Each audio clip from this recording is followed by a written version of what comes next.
দেখেই বুঝবে কতটা ক্রিস্পি। এই চিংড়িটা কেন এত স্পেশাল হয় জানো? জানতে হলে দেখতে হবে সম্পূর্ণ রেসিপি। একেবারে ঘরোয়া কিছু সামান্য মশলা দিয়েই তৈরি হবে দারুণ সুস্বাদু ক্রিস্পি প্রন টেম্পুরা। দেখতে যেমন লোভনীয়, খেতে হয় দারুণ সুস্বাদু। আসসালামু আলাইকুম, আমি আতিয়া নারায়ণগঞ্জ থেকে। প্রথমেই কিছু চিংড়ির প্রস্তুতির আছে, সেই প্রস্তুতিটা দেখিয়ে দিচ্ছি। অনেক সময় চিংড়ি রান্না করার সময় চিংড়িটা এরকম বাঁকা হয়ে যায়। তার জন্য চিংড়ির ওপরে যে রগটা আছে সেই রগটা কেটে পরিষ্কার করে নিতে হবে এবং চিংড়ির নিচের অংশ থেকে একটু ছুরির সাহায্যে কেটে দিতে হবে। এতে করে চিংড়িটা ভাজার সময় একেবারে লম্বা থাকবে, দেখতে সুন্দর হবে। খুব বেশি কেটে ফেলা যাবে না, যাতে চিংড়িটা ভাগ না হয়ে যায় সেদিকটাও লক্ষ্য রাখতে হবে। আমি লেজের অংশটা রেখেছি এবং মাথার অংশটাও রেখেছি। এই পর্যায়ে দিয়ে দিচ্ছি সামান্য একটু লবণ, তার সাথে দিয়ে দিলাম কালো গোলমরিচের গুঁড়া। এখন দিয়ে দিব সামান্য একটু লেবুর রস। গোলমরিচের গুঁড়া সাদাটাও ব্যবহার করতে পারেন, কোনো সমস্যা নেই। এই পর্যায়ে ব্যবহার করছি হাফ চা চামচ পরিমাণ আদা রসুন বাটা। এখন ভালো মতো চিংড়ির সাথে মশলাগুলোকে মিশিয়ে নিতে হবে, যাতে প্রত্যেকটা চিংড়ির গায়ে লবণ এবং মশলা ভালো মতো ঢুকে যায়। এই পর্যায়ে দিয়ে দিচ্ছি কর্নফ্লাওয়ার। আমি এখানে 2 টেবিল চামচ পরিমাণ কর্নফ্লাওয়ার ব্যবহার করেছি। এখানে কর্নফ্লাওয়ারই ব্যবহার করতে হবে, ময়দা ব্যবহার করা যাবে না। কর্নফ্লাওয়ার দিয়ে ভালো মতো চেপে চেপে চিংড়ির গায়ে লাগিয়ে নিতে হবে, যাতে করে চিংড়ির মধ্যে কোনো রকম পানি না থাকে।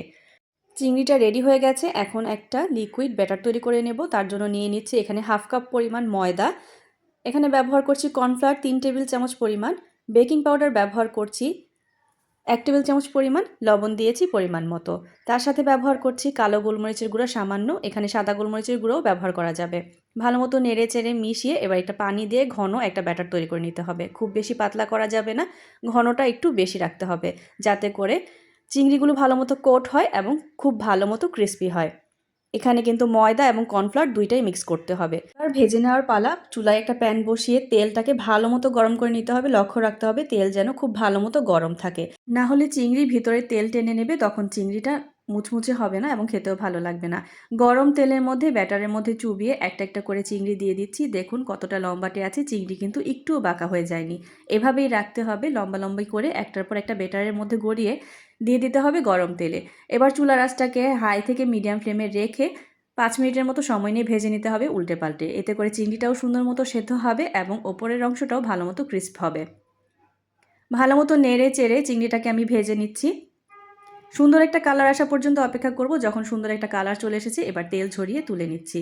দেখেই বোঝা যাচ্ছে আমার ক্রিস্পি প্রন টেম্পুরা একেবারে রেডি। সবগুলো তেল ঝরিয়ে তুলে নিচ্ছি, একে একে পরের ব্যাচটাও ভেজে নেব।